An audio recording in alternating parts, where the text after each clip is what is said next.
It's Wednesday, November 6th, right now on 12 News at 10. I'm Gabriella Becerra in Mesa. New video shows a plane crashing outside of Falcon Field Airport. Tonight, we're learning more about the 5 people who died. Election results continue to pour in tonight. We're tracking updates in several key Arizona races. A few more snow showers possible through Thursday. I'm tracking your hour-by-hour forecast. 12 News at 10 with Mark Curtis and Caribe Divine starts now. We begin tonight with a shocking attack on an Arizona Department of Child Services worker. Even more disturbing, the suspect live streamed himself as he strangled the worker in the lobby of a state office. Good evening and thanks for joining us. I'm Mark Curtis. And I'm Caribe Divine. We do want to warn you that the video is difficult to watch. 12 News journalist Bianca Bono is joining us live outside of that DCS office in Mesa. And Bianca, how is this employee doing tonight? Guys, DCS thankfully telling us that employee is out of the hospital, but this incident is raising concerns about security. And again, we want to warn you, this video is disturbing. A vicious, unprovoked attack recorded by the attacker, streaming live on Facebook as police say he attempted to kill a state employee. Mesa police say this happened on Tuesday around 5 p.m. inside this building at Alma School Road in Southern, an Arizona Department of Child Safety office. The suspect, DeAndre Terrell Johnson, beginning his live stream as he sat down with a DCS employee to discuss his case involving his children. With all this DCS, I want to introduce you so that we can have a proper introduction on this. Growing agitated when the employee doesn't want to be in his live stream. I want to introduce you. Don't be afraid. You hold a public position, man. At the end of the hour-long meeting, You gonna dap me up?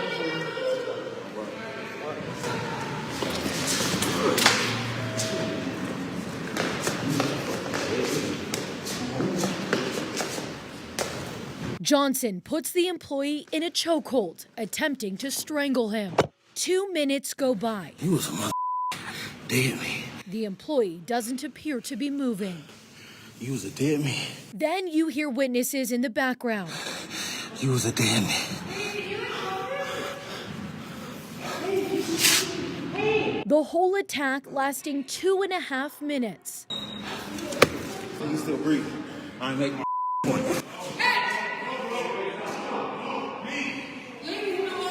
Records obtained by 12 News show multiple people called 911 and Johnson left. First responders finding the victim lying on the ground injured in an altered state of consciousness. As he was taken to the hospital, police began their search for Johnson, and when they found him, he fled, prompting a pursuit. Officers deploying a grappler, but that still didn't stop him. He was ultimately tracked down and arrested within 3 hours of the assault. He's on the way. You made your point.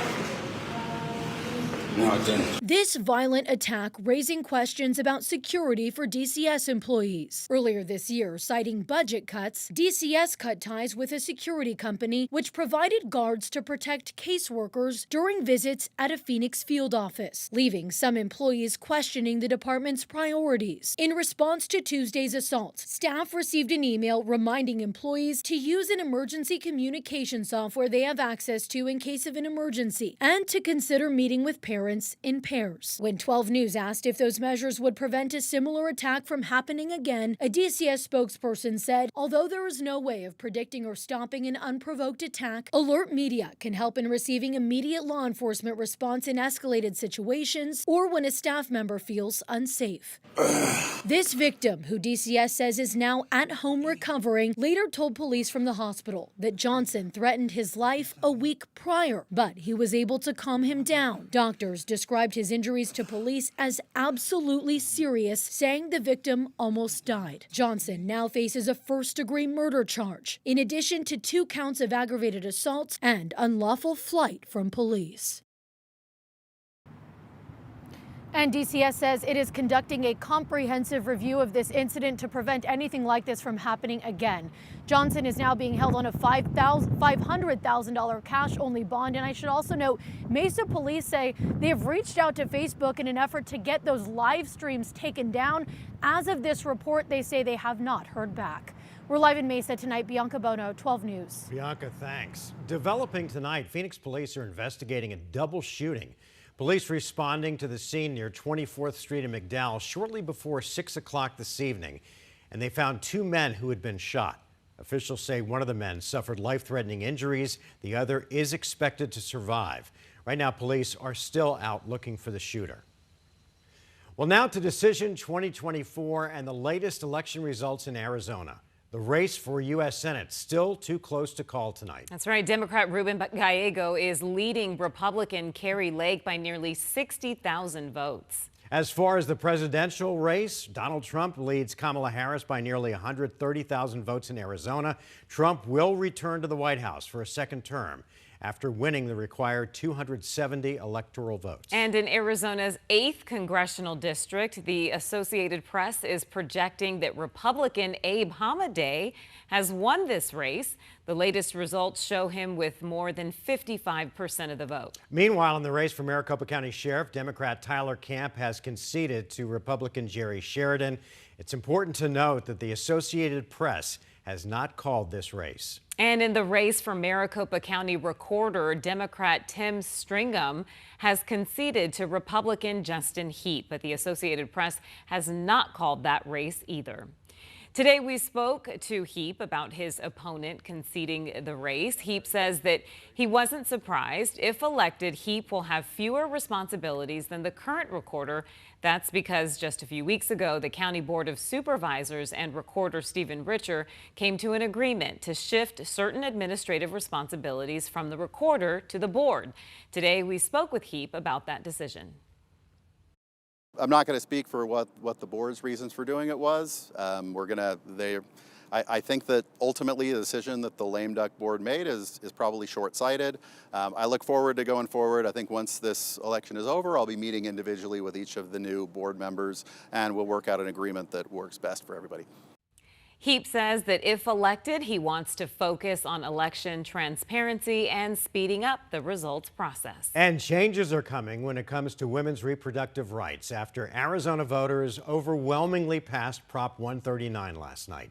The state constitution will now be amended to allow abortions up to the point of fetal viability, around 24 weeks or so. There are also exceptions to help protect the life, physical, or mental health of a pregnant woman. Chris Love helped create the measure and get it on the ballot. She says the overwhelming support from both parties now puts rights back in the hands of women. I mean, I think it's a mandate, right? I think it is clear. We're sending a clear message that Arizonans want the right to access abortion. And for anyone who is thinking about messing with this right, they should think again. Supporters believe Governor Hobbs could sign Prop 139 at the end of the month.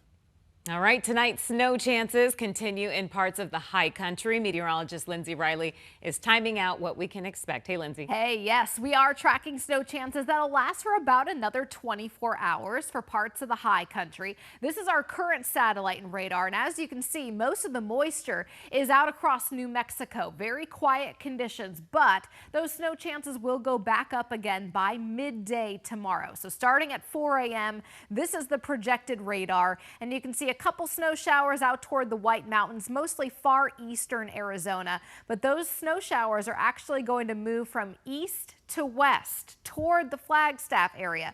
This is 8 a.m., so we'll have snow showers along I-40. By lunchtime, a few around the Flagstaff area, and then these will taper off around dinner time. Some light additional accumulation above 4,000 feet will be possible. But here in the valley, tomorrow's a bright sunny day, but it's also the coolest day since early April. We don't make it out of the 60s for highs tomorrow. Mark? Okay, Linz, thanks.